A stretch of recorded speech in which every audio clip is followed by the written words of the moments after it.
Good evening and welcome to Extreme Brawl Ultimatum, and have I got a very special guest for you. It's Mr. Joe Egan. Joe, how are you doing? Great now that I've met you, Monica. Oh, such a smooth talker, these Irish guys, you know. I just want to give you a little bit of background information on Joe for those of you who don't know who he is. Joe was a very fantastic boxer. He won over 80 fights and over 7 Irish titles, as well as a Golden Glove, is that right? New York Golden Gloves, that's right. What an achievement. And then obviously you went on to be Mike Tyson's sparring partner. Tell us a bit about that. That's what a lot of people know me for being Tyson's sparring partner, which is a great claim to fame, because to share the ring with a great fighter is always an honour. And Mike was a great in his era, and I think he could have survived in any era. But we were sparring one particular day, and there was 4 white sparring partners, which was unusual because normally there would be a couple of black guys as well. But this particular day there was just the 4 white sparring partners, Monica, and he knocked 3 of them out. I was number 4. I got battered from pillar to post. He never put me down. At the end of the spar he says, Joe Egan is the toughest white man on the planet. It's nice to get a compliment off a world champion, especially a world champion of Mike Tyson's calibre. Every fighter that climbs into the ring, whether it be a ring or a cage, dreams about being the champion of the world. Of course. I wasn't good enough to be a champion of the world, but I got to share the ring with a lot of great world champions. I fought Lennox Lewis, which was a great experience. I lost on points to Lennox. I beat Bruce Seldon, he went on to win the world heavyweight title. And I shared the ring with Tyson for almost 2 years, which was hard, and it was... Well, yeah, it's... But it was a great experience, and it got me ready for a lot of my future fights after sparring with Tyson. I love coming to the fights. I enjoy coming to the fights, and tonight to be Andy Jardine and Ian Morgan's guest. Now, I just want to talk a little bit about what you're up to these days, because Joe is no longer fighting and sparring. You're now an actor. Just in the movies. Just in the movies, yes. Just do the fighting in the movies now. He does, and he does absolutely fantastically well. You're doing okay. You did Sherlock Holmes, didn't you? I had a good part in Sherlock Holmes with Robert Downey Jr. and Jude Law.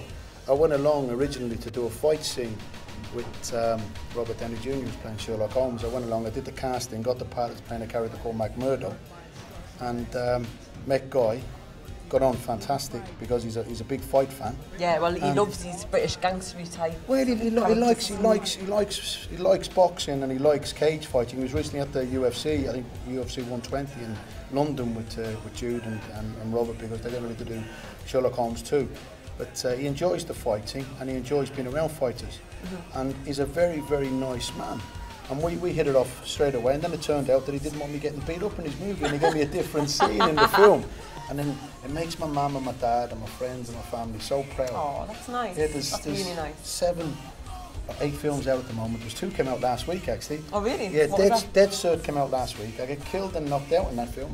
Hold on at the beginning. I get killed twice in the movie. Twice in the same movie. It's a gangster movie that has a twist that turns into a vampire type movie, like a Dusk Till Dawn type twist.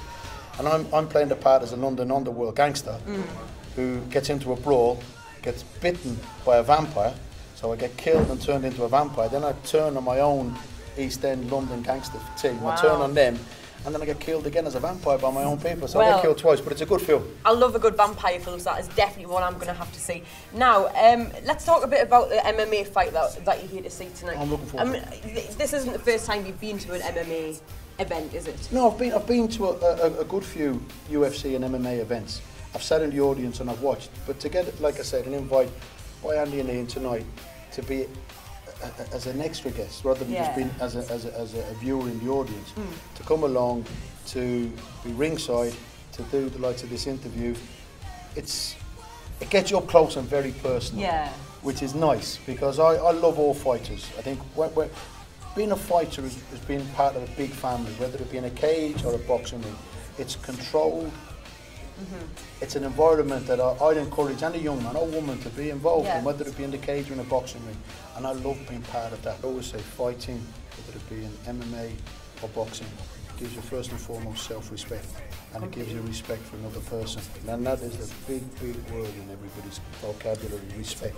I admire any person that climbs into fight, and I think a lot of the undercard fighters in particular will put on a good show because it's a big stage for them, so they have a chance to impress. So sometimes you get more excitement in an undercard fight than you actually do in the main event. If I was 20 years younger and MMA was taken off the way it is now, You know, I think it's great. I love seeing it because it's, oh, sorry to interrupt you, I get excited about it. No, get excited all you want. It's got boxing, you're blocking hands, and that's hard enough.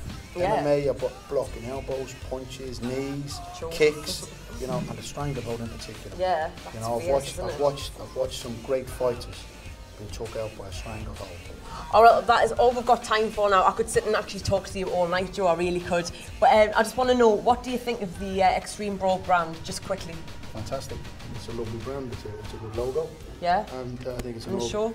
I think the show will be great, I really do. The audience are living up to, looking forward to a good show. I think it's going to live up to the expectations. The lads are going to put on a great performance, and I'm going to enjoy myself. I'm sure everybody else will. Yeah, I'm sure they will. All right, thanks very much for your time, Joe. Thank you. You've been watching me, Monica Harris, with Joe Egan. And from us, for now, good night.